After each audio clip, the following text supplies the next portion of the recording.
So these are chapatis. Chapatis.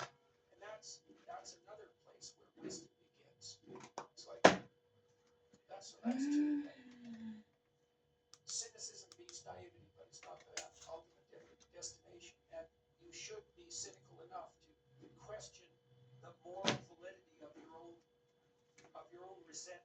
Right. See you in the next one. Then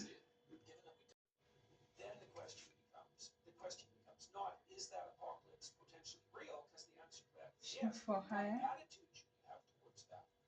Naive, that's not good. Cynical, that's better, but it's still not good. It's another form of hell, and it also tends to make potential apocalypse more likely. Well, so what do you have when you move beyond cynicism? Yeah, my chapati. Cynicism is wisdom. So soft. And that's not naive. It's courageous. One of the things that religious people have done relatively badly, especially in recent years, is they failed to delineate the relationship between faith and courage. Oh, these are chapatis. So people like Dawkins and new atheists, they point to faith and they describe it as something like belief in foolish superstition. Chef for hire. But I cook chapatis at a fee. So kindly hold if you want soft, nice chapatis. Look at that. No matter how big it becomes. And that we can all do that together, especially if we do that in goodwill.